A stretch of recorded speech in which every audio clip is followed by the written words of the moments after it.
Hi everyone, thank you so much for joining this masterclass today, provided by the World Food Forum. It's really great to have such a big turnout of young people who are interested in and passionate about resolving global challenges, such as ensuring the right to food. We're really looking forward to guiding you through this class, and we hope that you learn a lot. This masterclass on the right to food, how to become an effective youth advocate, aims to provide some background information about the right to food, as well as to emphasize the unique value that youth voices can bring to this conversation, and above all, to share some of the skills needed to be an effective youth advocate on the right to food and beyond.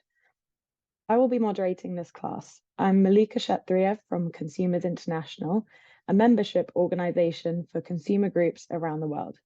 We aim to empower and champion the rights of consumers. Among these rights, we are committed to ensuring that every consumer has access to healthy, nutritious, and safe foods. Joining me to present this masterclass are our instructors, Nina Krisnik, a food expert at the Slovene Consumers Association, and Kamana Kafla, a youth coordinator at Socioeconomic Welfare Action for Women and Children in Nepal, and the founder and CEO of Kamana Agriculture Solution and Research Center. They are both youth advocates and members of Consumers International's Next Generation Leaders Network. For a brief agenda for the class, I will talk about the right to food and consumers' rights, and then hand over to our youth experts who will share information and tips from their work in campaigns. We should have time for a quick Q&A, and then Tomoko Kasso from the WFF Youth Skills Hub will conclude this session. We will now watch a short video on food as a human right. Food means blessing. Food is life. أنا بالنسبة إلي الغذاء أول شيء الأمان.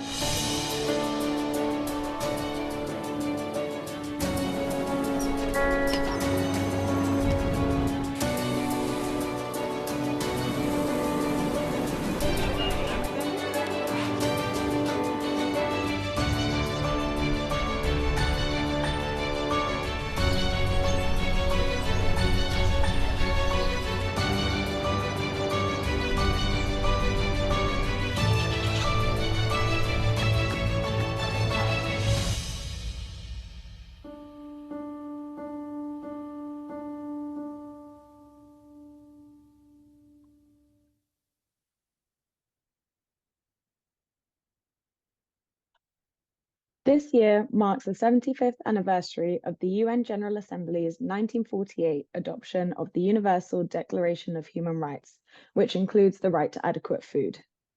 The right to food is more than just the right to be free of hunger. It requires that this food be safe and nutritious, that it is available, accessible, and affordable to all, and that it is produced through fair and sustainable food systems to ensure the preservation of this right for future generations. As a human right, this is not a privilege or a matter of charity. Governments have an obligation to respect, protect, and fulfill the right to food for all. An important tool for achieving this is the voluntary guidelines to support the progressive realization of the right to adequate food in the context of national food security, adopted by governments in 2004, and better known as the Right to Food Guidelines. These guidelines are first and foremost a basis for governments to implement legislation upholding the right to food, but they are also a useful tool for a wide range of stakeholders, including youth advocates, to understand and advance the right to food. Here is a short video on the FAO's Right to Food Guidelines.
The Right to Food guidelines apply a human rights-based approach, including important principles such as meaningful participation and inclusion, accountability, non-discrimination and equality, transparency, human dignity, empowerment and agency, and the rule of law.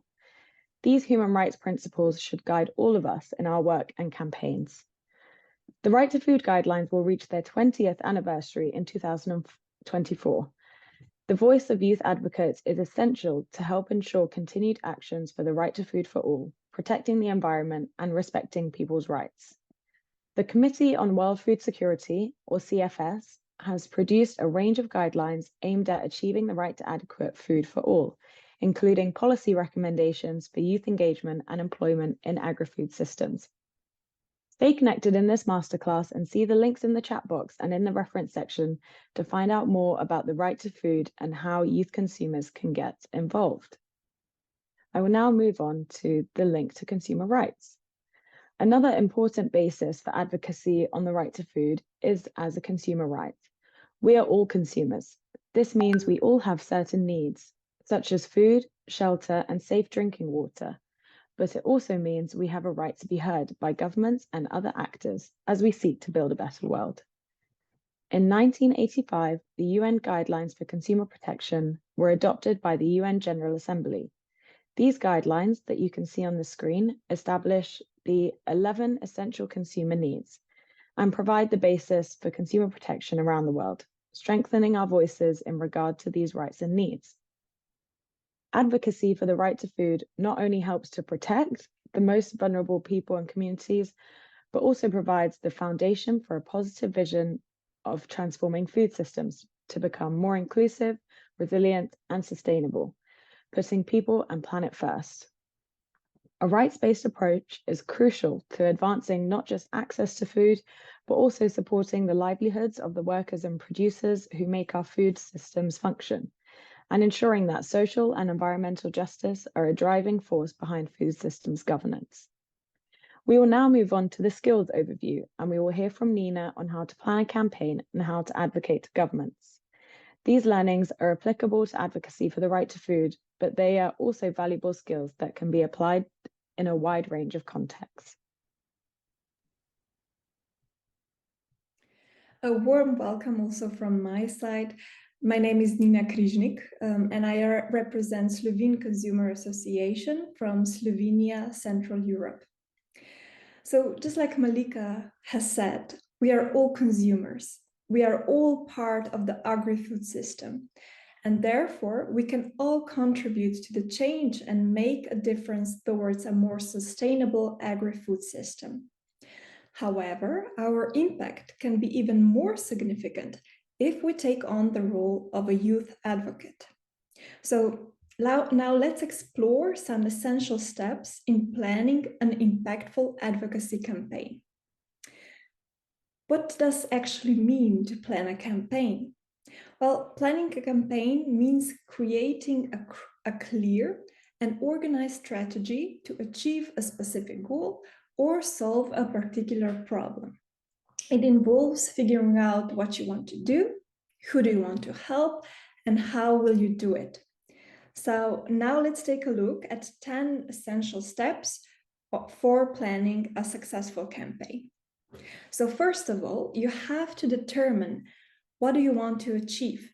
You have to define your goal. It could be, for example, raising funds for a cause or increasing awareness about an issue.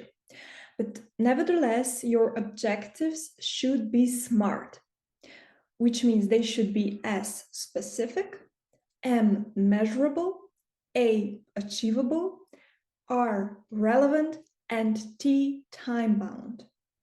So once you have defined your goal, you have to also understand your target audience. Who do you want to reach? And you have to tailor your campaign messaging and the content to resonate with that audience. Okay, now the third step is you have to create your key message. You have to craft the message that explains what are you trying to do and why is that important. And this message should be the core message of your campaign. And therefore it should be clear, engaging, and it should highlight the goal of your campaign. The fourth step is to target your audience effectively. You have to select the most appropriate channels to do so, which means you can use social media for that, or email newsletters, advertisement.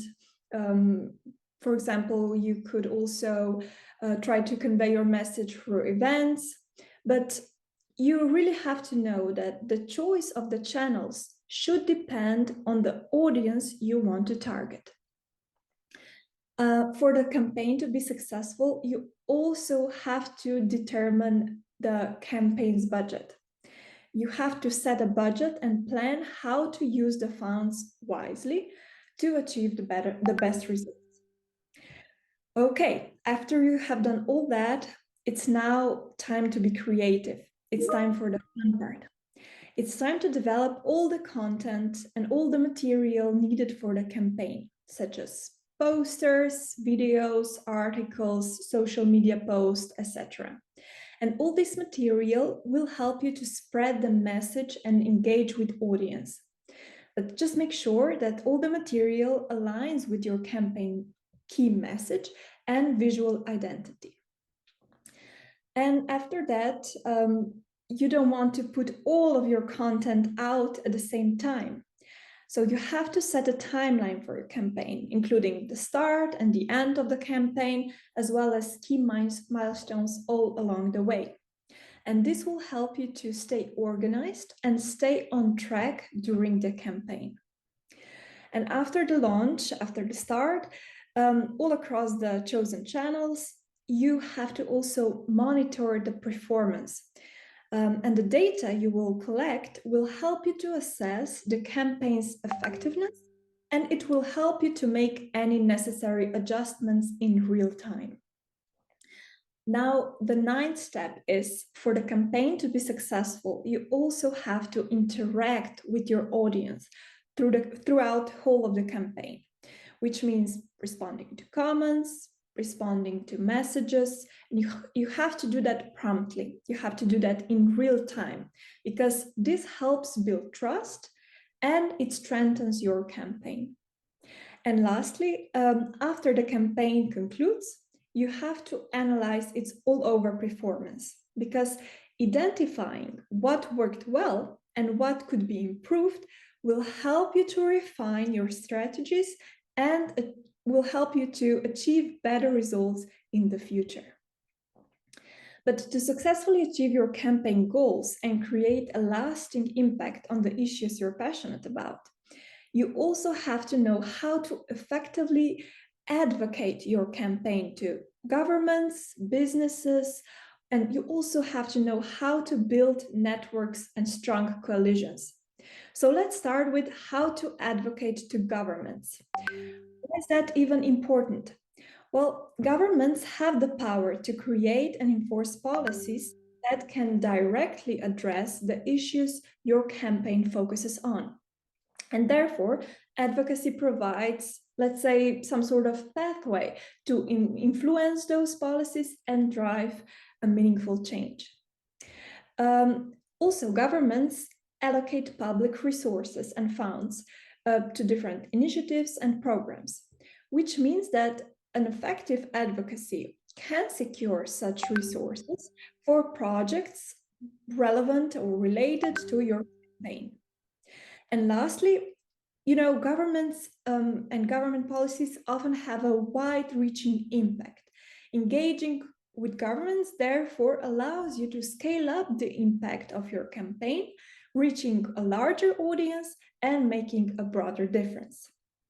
But you have to also gain or possess a few skills if you want to be an effective youth advocate.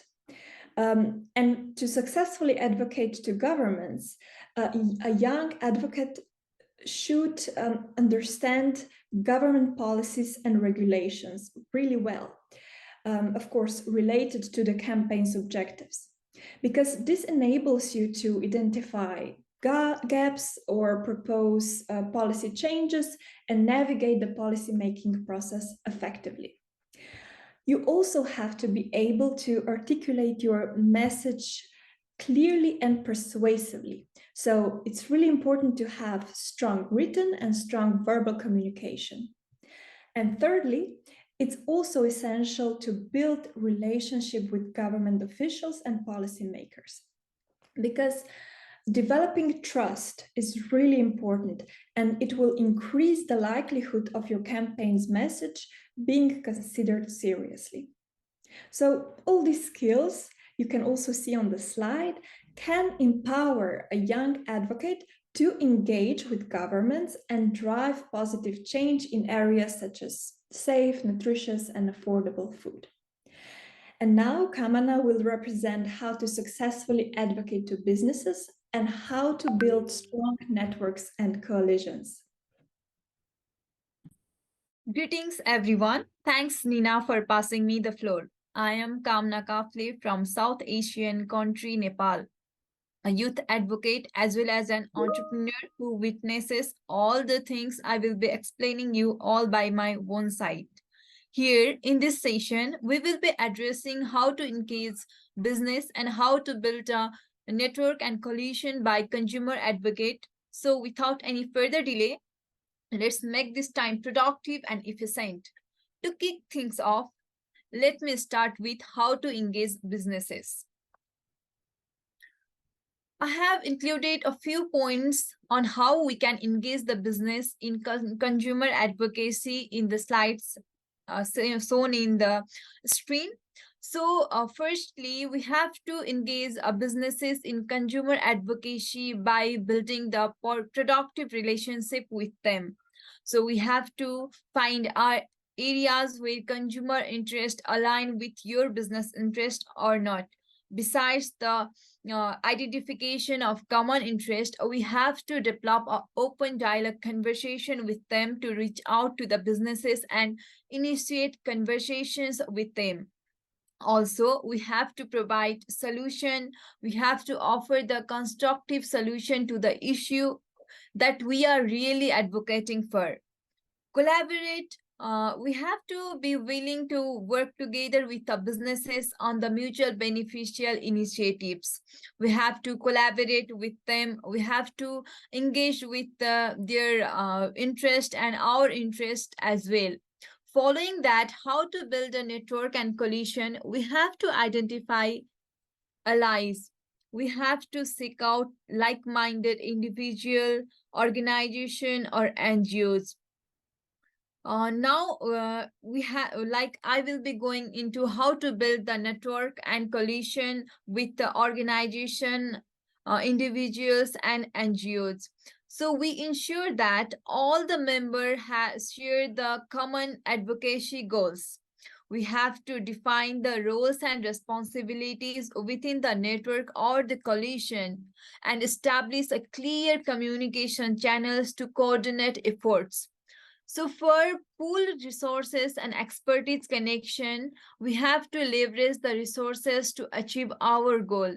We have to advocate campaigns and plan and execute the campaigns very much collectively so that we can build a network very successfully.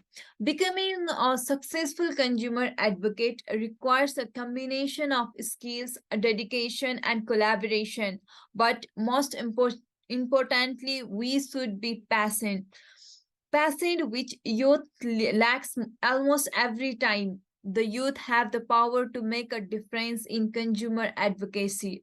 Remember, by understanding the basics of consumer advocacy, developing essential skills, engaging businesses positively, and forming network and coalition, you can drive positive change in the marketplace.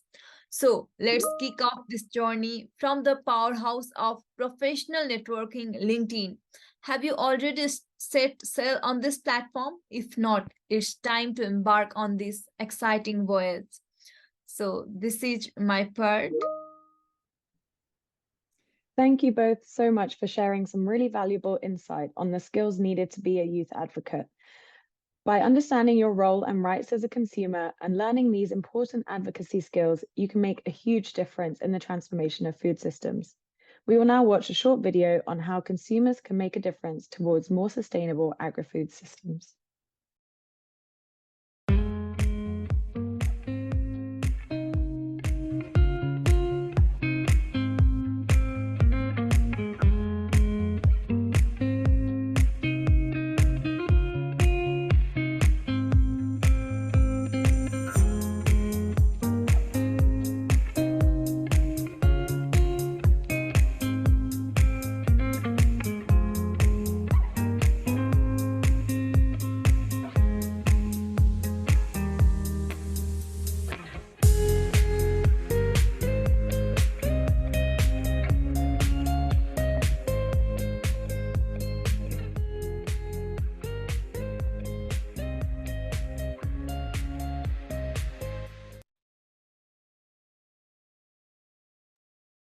We will now move on to hear from both Nina and Kamana on some case studies from their organizations.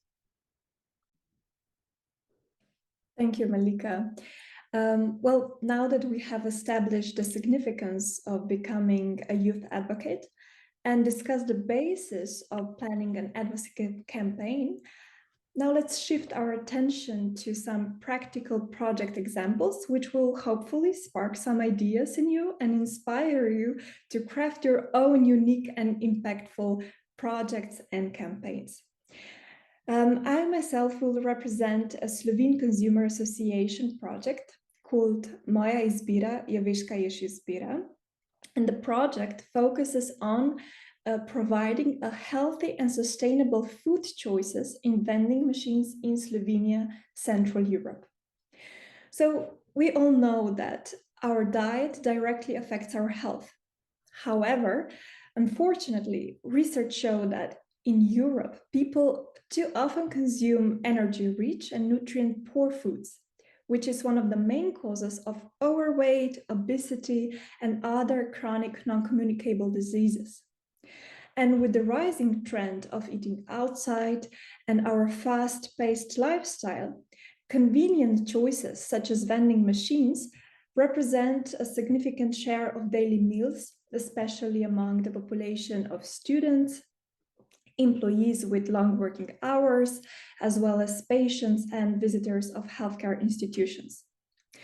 But unfortunately, current vending machines in Slovenia do not provide healthy and sustainable food choices. So that means that snacks and drinks with high fat, salt, or sugar levels prevail in vending machines, even in facilities like hospitals, which should represent an example in the field of maintaining public health. So that is why Slovene Consumer Association partnered with University of Maribor, Faculty of Health Science, and also with National Institute of Public Health of Slovenia in the project that aims to create a healthier food environment. And the project is also co-financed by Slovenian Ministry of Health. And our main goal is to change the current availability of healthy food options in vending machines in facilities like healthcare institutions and faculties. Currently, the availability of healthy foods in Slovenian vending machines is around 20%, which you can see on the first graph. And the second one shows what we want to achieve, of course, through time. We want to shift from those 20% to 80%. So we want to achieve that with time in Slovenian vending machines, there will be 80% of healthy food choices. And we believe that we can achieve that by the joint efforts of all the involved stakeholders, such as the government, faculties and healthcare institutions, vending machine providers, consumers, and also the media. And therefore, our activities target all those involved stakeholders, of course, through different approaches and different channels. So let's have a closer look at some of our activities. Activities of our program are in the first part focused on expanding the availability of healthy and sustainable food options. That means that we regularly conduct market overviews of food and beverages choices within vending machine at Slovenian faculties and healthcare institutions. And we also, for that, track changes and see if there are some improvements or not. Also, one of our main goals is to encourage faculties and healthcare institutions to adopt the guidelines we have prepared for the food and beverages offerings in vending machines. And the guidelines we have prepared clearly define what qualifies as healthy or what falls under the category of unhealthy food option. And also our guidelines also define that the goal we have, of course, we want to achieve that goal through time, is to achieve a minimum of 80% healthy and sustainable food choices in vending machines. And therefore, our aim is also to inspire those institutions to incorporate our guidelines into the contracts with vending machine providers. And for them, of course, to set an example in providing healthy and sustainable food options. Also, to increase the availability of healthy and sustainable food options, we are working closely with students and local organic farms to develop new organic, local, and healthy food options that could be sold in vending machines. And we also plan to start a campaign that will focus on installing drinking fountains in faculties. Because Slovenian tap water is drinkable, and therefore installing drinking fountains will present college students not only cost-free water, but also a sustainable and high-quality choice. However, we also recognize that influencing the availability of healthy foods represents just half of the equation.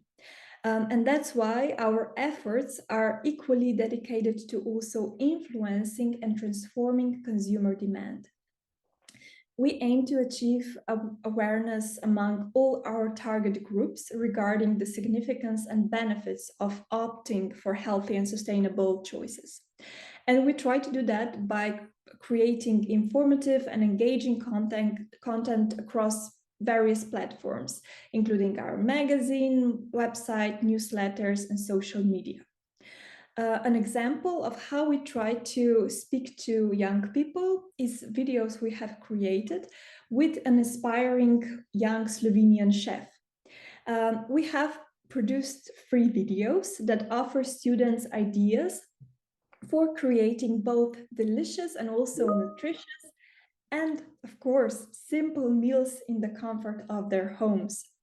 Here on the slide, on the second picture, you can see an example of Instagram post that invites students to take a closer look at one of the videos we have prepared with the recipe for a delicious pasta salad. And in addition to our digital efforts, we also try to maintain an active presence by conducting different workshops and different lectures at faculties. And we also try to actively promote our project at various events or conferences. So to quickly sum up, we know that changing people's habits, especially eating habits, is a very long-term process that requires collaboration among various stakeholders.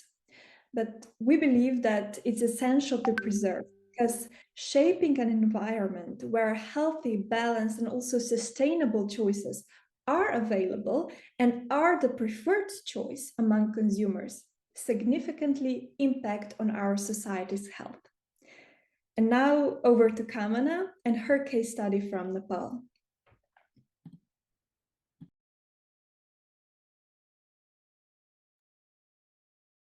As I am following Nina, thank you so much, Nina, for passing me floor second time. So I will not take a longer time to make any sorts of background, and I would like to make short to the point. As Nina, I am also involved in organization, and I myself am involved in lots of practical awareness campaigns. Today, I am giving presentation on case study from Nepal on the project entitled Awareness Raising in Nepal to help consumer understand the importance of healthy diets. Healthy diets means in Nepal, there are lots of organic food as well as balanced diet. So let's get directly into the case study. A short notice to all of you. The presentation doesn't include all the points I'm explaining, so I want you all to be attentive. If you get lost, please look over the presentation where I am. So this project aims to raise awareness with a particular focus on the young people. The survey showed that around 87,100 people in 48 villages of Village Development Committee in Dhading, Gorkha, Kalikot, Mugu, Humla, and Bajura were highly food insecure. These people required external assistance to meet food and non-food needs. This is also a report that is included in the Nepal Food Security Bulletin. So quickly to the background information of my case study, Nepal remains one of the least developed nation in the world. Susceptibility to natural disasters such as drought, earthquakes, flood, and landslide, which is also happening in nowadays context, vulnerability to fluctuation in global prices, civil unrest, and poor infrastructure drive food insecurity in our country. This spreads in wealth, education, and nutrition, exaggerate vulnerabilities in marginalized community, leaving them less likely to recover from the shocks. While food security in Nepal has improved in recent years, as you can see in the graph there, 4.6 million people are food insecure with 20% household which is mildly food insecure. 22% are moderately food insecure and 10% severely food insecure. This data is reported in Nepal Demographic and Health Survey in 2016, and after that there is no survey found. So overall, household in rural areas of the country where food prices tend to be higher are more likely to be food insecure than the people living in urban areas, as there is lots of job opportunities and lots of earning opportunities in the urban areas. Malnutrition remains a concern in Nepal. More than 40% Nepalese children younger than 5 years of age are stunned, and 10% suffer from the wasting as a result of acute malnutrition. This is the report presented by UN Food World Programme. So, pregnant and lactating women also suffer from malnutrition as well as micronutrition deficiency. Approximately 1.4 million pregnant and lactating women are malnourished, and 48% suffer from anemia, that is iron deficiency disease, according to the UN agency. So as we moved on to the case study, we intended to promote our effort among the university student with a student involved in same province and their developed alternative solution. So we think it serves as an excellent model for conducting research for a practical subject matter among the university student and could prove to great assistant in future research. So there are lots of logos on the screen about the organization who are also the participants of our project. So we think it serves as an excellent model. The program's objective is to identify malnutrition among the individual who are unaware of it as a completion with food insecurity. We recommend maintaining a balanced diet since there is an enormous issue regarding malnutrition. So talking about the key activities for youth voices for food access, so we conducted a research to understand the issue thoroughly, and we collect relevant data and statistics to support our advocacy points. Then We tailor our message to resonate with the target audience. We create engaging and informative presentation which can include slides, infographics, and multimedia elements. We practice our presentation to ensure clarity, confidence, and the time management. First and foremost, we have to identify the audience because identification is most crucial in our case study. So, identify the key stakeholders as well as decision makers who can influence the change on the issue are very important. We segment our audience and tailor our presentation accordingly. We organize workshops, seminars, webinars, a public speaking event to present our case study. We invite expertise as well as a third of leaders to speak alongside us because we have to be trusted by all the people and individuals. So you to utilize the social media, email campaign, online platform to engage the wider range of audience, we just strategize for the engagement of the audience. We encourage audience for participation and feedback during our presentation. We collaborate with like-minded organizations as well as individuals to amplify our advocacy efforts from coalition to pool resources and expertise. We develop policy briefs and recommendations based on our research, and we met with the policy makers to present our finding and advocate for specific policy changes. We create informational materials such as brochures, fact sheets, and reports to distribute among the audience, and we use to storytell techniques to make issue relatable and emotionally resonate. We continuously assess the impact of our advocacy effort. We develop a long-term advocacy strategy to ensure ongoing awareness and action on the issue. We train and empower others to become the advocate for the cause. We stay informed about the developments related to the issue, and we adopt our advocacy message and tactics as the situation involves. Not only this, we collaborate with journalists, media outlets to increase the visibility of our advocacy efforts. We prepare press release and media kits for the event and the milestone. Programs require a multifaceted approach that combines the research, communication, strategic planning, and collaboration to effectively raise awareness and drive positive changes on the critical situation. So let's move on. What lesson did we learn from the of that our case study or the project? We learned to repurpose materials, leverage a free digital platform from outreach, and creatively use existing connection and space to achieve our advocacy goals. We realized that meaningful partnership with local organization and passionate volunteer could greatly enhance our program impact. Building a network of like-minded individuals and groups proved invaluable in spreading our message. Without financial resources for traditional advertising, we have to rely on innovative outreach method. We discovered the power of grassroots effort, engaging social media campaign and word of mouth promotion to effectively reach our target audience and generate interest in our food advocacy initiative. We learned to promote sustainable farming as well as consumption practices, not only as a means to address the food security, but also as a way to conserve resources and reduce cost in the long run.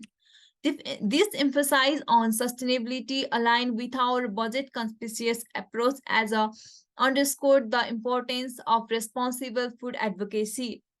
Last but not the least, what are the impact and outcomes of our program? We are able to draw the attention of local population as well as local officials, not only local officials, but nowadays the provincial officials are also really interested in our project. We have an effort on lives of those who consume an unbalanced diet.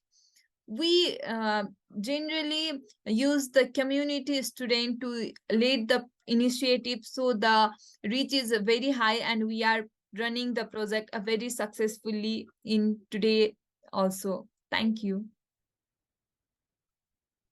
Thank you so much to both Nina and Kamana for sharing your case studies. It's really great to hear about both of your projects from opposite sides of the world, where you have utilized your youth advocacy skills and showed your passion for making a positive change in healthy diets. We will now move on to a short Q&A session. So if you have any questions, please enter them into the chat and we will be happy to answer them. Also, please note that this webinar is being recorded and will be shared on the World Food Forum website at the end of this session. I will now move on to read out some of the questions that we've received in our chat, and we will do our best to answer them.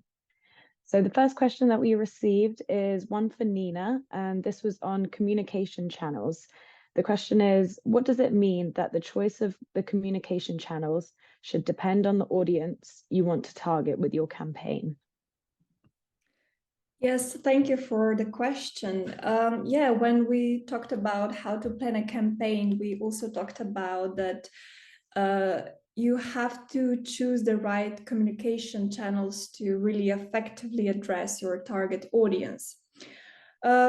Let's try to explain that with an example.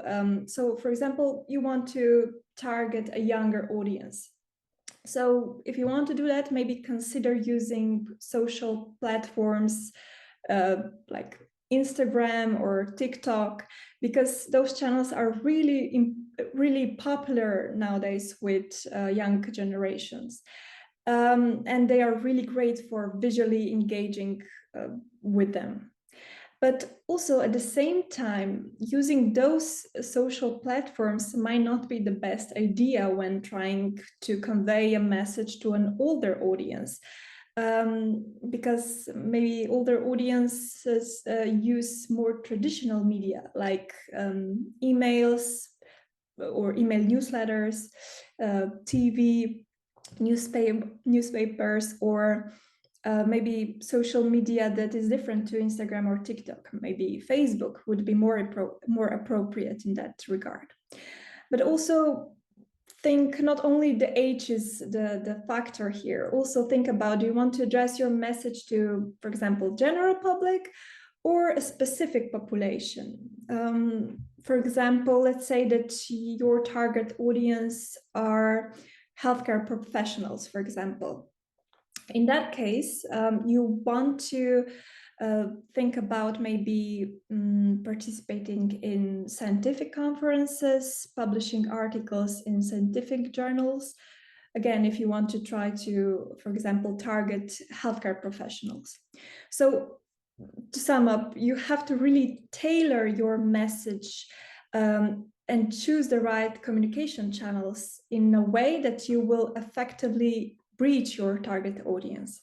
I hope that this answers the question. Thank you so much, Nina. We have another question for you, which is, what defines healthy food? Is it by food groups, sugar content, calories, or vitamin concentration?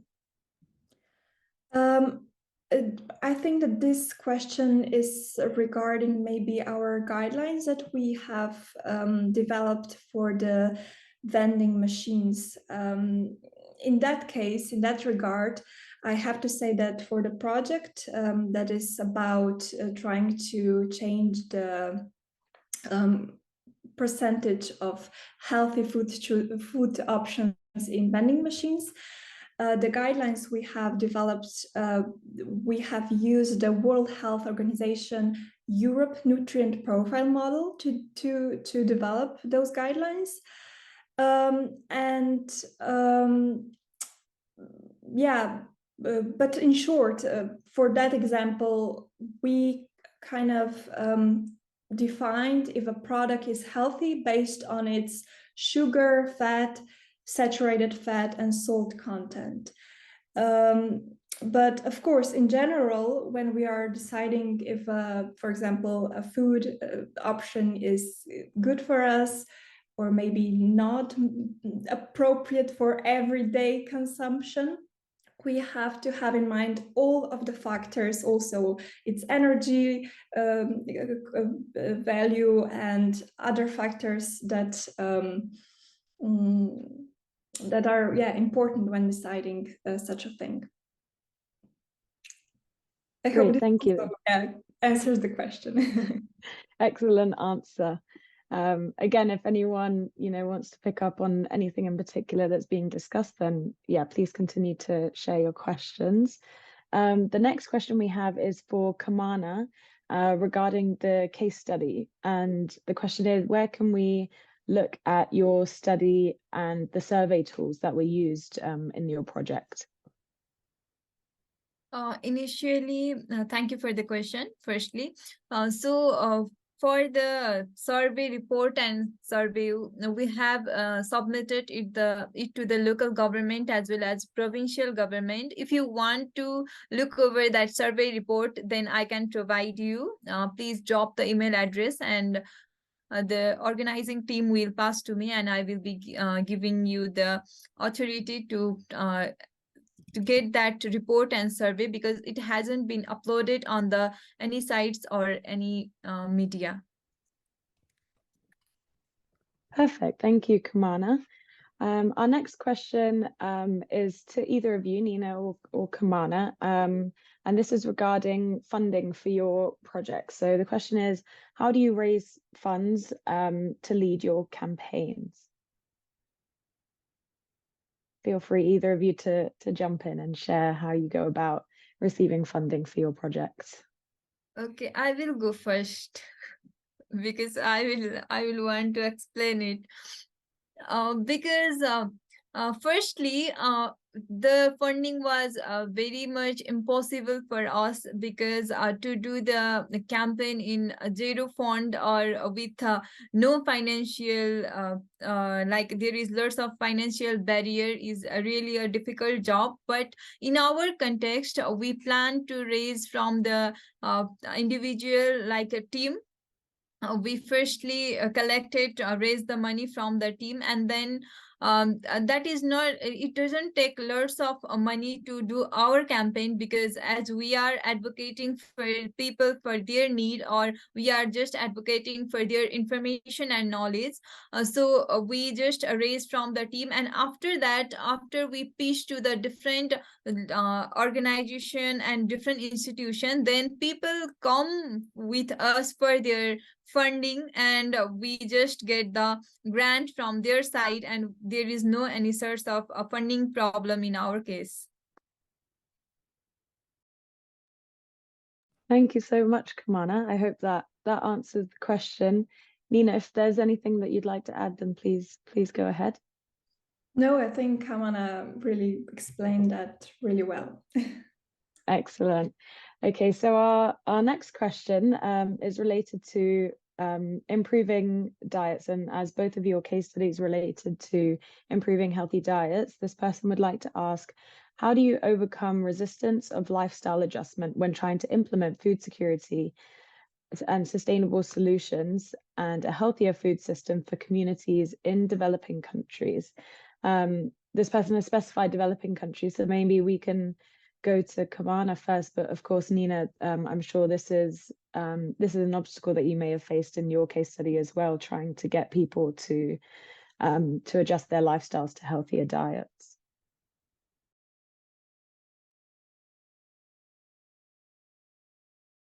In case of my developing country like Nepal, there is a lots of problem of malnutrition rather than obesity, because people are not getting the healthy diets as well as like good balanced diet in case of my country. And people are really not they are looking for the job opportunity to resist their lifestyle, and they go to India which is a nearing country or neighboring country of Nepal. So they go there for the job opportunity, and they just bring back their money for the resistant lifestyle, and they just do some sorts of nutritional, they just buy nutritional food for their children or for the pregnant women, and they just balance their life.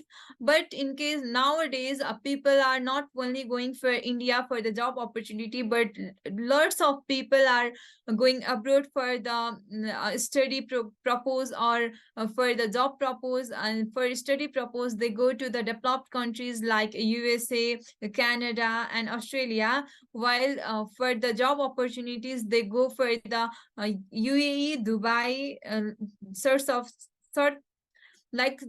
sorts of countries. So they are like planning for their better future, and they go to the they go for the job opportunity, and they just research their lifestyle in my country. Excellent. Thank you so much for sharing your insight, Kamana. And Nina, if you would like to explore that question in the context of your own country.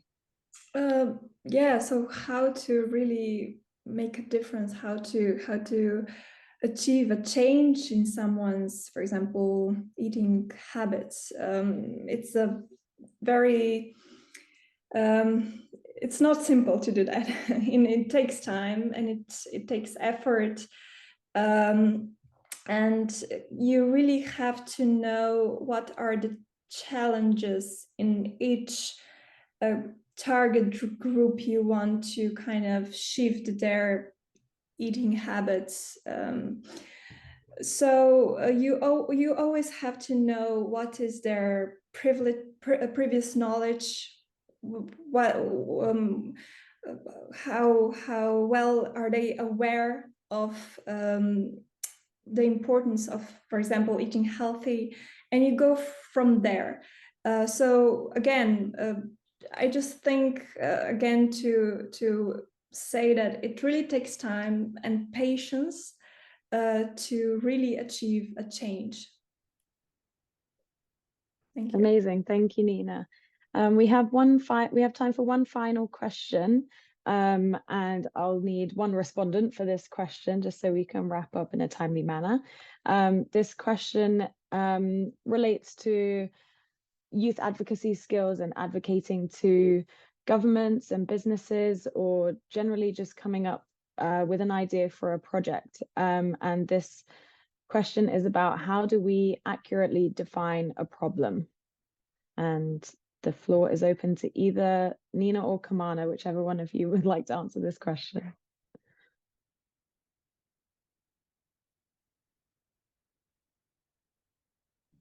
Well, how to define a problem, how to define the goal. I think there's different challenges ahead.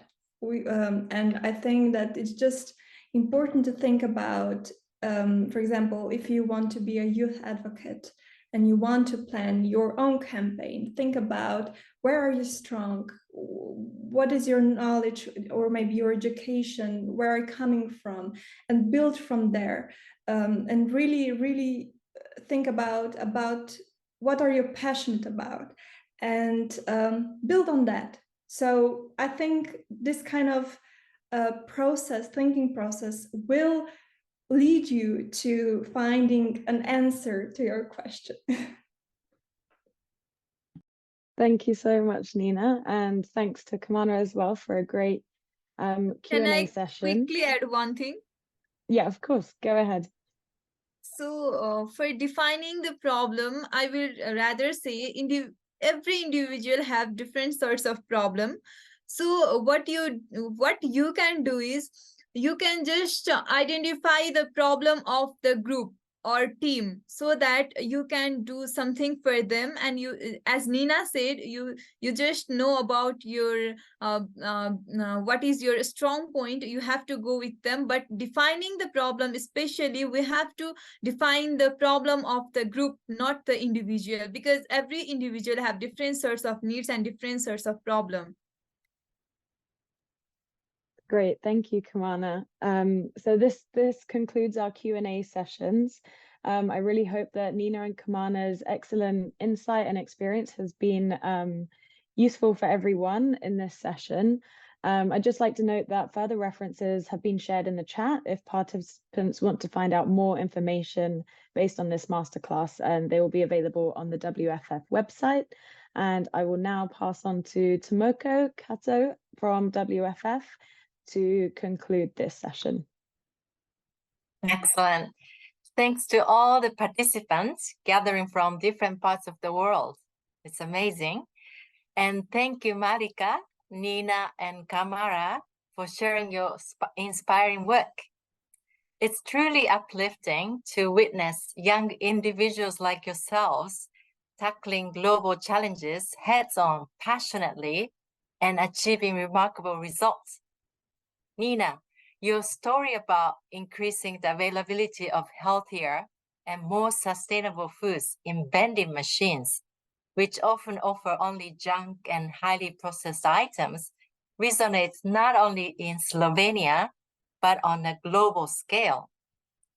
Kamana, your dedication to educating and raising awareness about the benefits of healthy diets, both in terms of nutrition health and their positive impact on society and environment, is truly inspirational. Today, we delve into the right food and explored how young people can become effective change agents in their communities and countries. We had the privilege to showcasing the remarkable initiatives led by Nina and Kamana, and discussing the essential skills and competencies needed to drive meaningful change. In line with these efforts, the World Food Forum will officially launch a Youth Skill Hub next month on October 17th during the World Food Forum flagship week in Rome. This initiative aims to equip youth with the essential knowledge, skills, and confidence needed to enter the workforce and actively shape agri-food system. Our vision for the online platform is a space where young individuals are not only aware of today's pressing global challenges, but also empowered to act, ultimately making the right food a reality for everyone. Next year, as Marika noted, marks the 20th anniversary of the Right Food Guidelines. Despite 2 decades of work and numerous initiatives, it is disheartening to note that over 3 billion people still lack access to healthy diets. However, these initiatives and our collective actions, we can work towards a world where access to healthy diets does not come at the cost of our planet. Youth have a pivotal role to play in shaping this vision, and we hope that today's masterclass has prepared you with valuable skills to have an influence in transforming agri-food systems. Mark your calendars for our next masterclass scheduled for October 17th. This session will spotlight the pressing matter of food waste and provide insights on establishing your own social impact business to address global challenges. We are thrilled to inform you that our partner for the upcoming masterclass will be Too Good To Go. Finally, I want to extend a huge appreciation to my colleagues, Hugo, Marta, Claire, and Charlie, for their hard work in preparing this inaugural masterclass for 2023. Thank you for actively participating in today's session. We look forward to your presence in our upcoming sessions. Until then, we wish you a wonderful rest of the day filled with inspiration and purpose.